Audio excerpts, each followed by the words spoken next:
Babina sali pour mulingani tanga masolo boucle.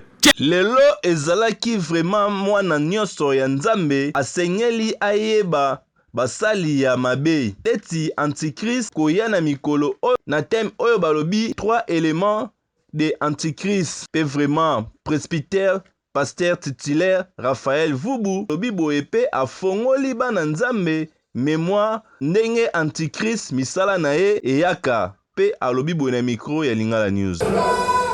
Basa kote bakamote ya ngai ndenge mokili ekosuka ndenge pasi ekoya ata pasi wana eye me yo mwana na Nzambe pasi wana ekozala mokuse esuka na yango soko leki pasi wana okoti na gloire na yo. Amen.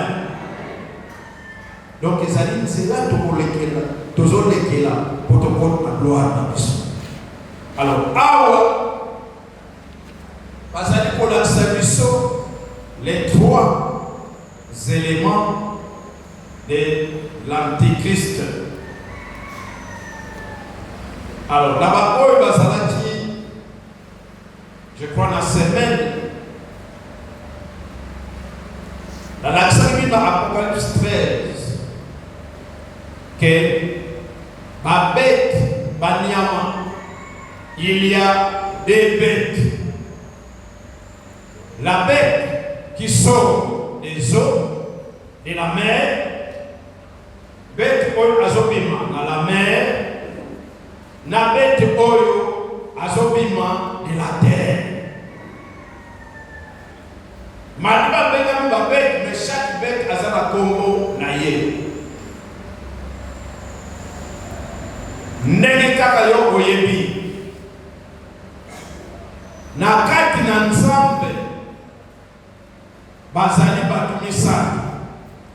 Le Père azali, le Fils azali, le Saint-Esprit azali. Et yempe Satana nangambu na ye. Yemoko Satana azali. Et moto oyo azosala na ye elongo, c'est la bête qui sort de la mer. Oyo babengi Antichrist. Loba Antichrist. Yango mosala ya Nzambe esengeli mwana Nzambe nyonso asengeli azala makasi pona koyeba ba marque oyo ya bête. Apocalypse 14 de 2 à yango pe mama mwasa ndenge alobi na micro ya Lingala News. Tokomisi Nzambe popo na biso lelo eza mukolo munene.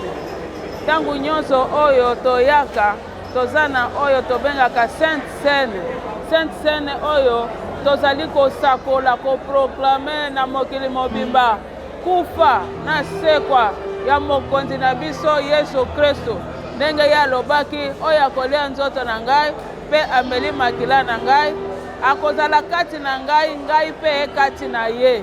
Yango wana toyebi ete tangu nyo tozali kosangana na ye tozali na mbotama ya sika tozali ko renouveler makasi na biso pe attachement na biso pe ya Nzambe.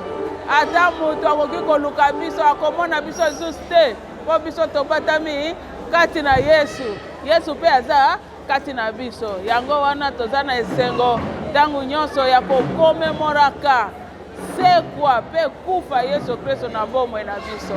Nzambe zala na kueba pe zala na botosi po marque oyo ya 666 Antichrist ezali mabe. Peter pasteur titulaire Raphaël Vubu alobi boye na micro ya Lingala News.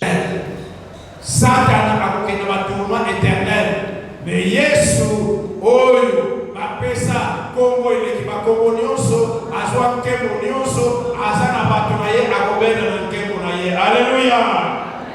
C'est pourquoi parce que nous avons l'élo et puis nous saluons et décourager yoté parce que ce sont les qui au côté de la gloire. Amen. Alors maintenant on va résister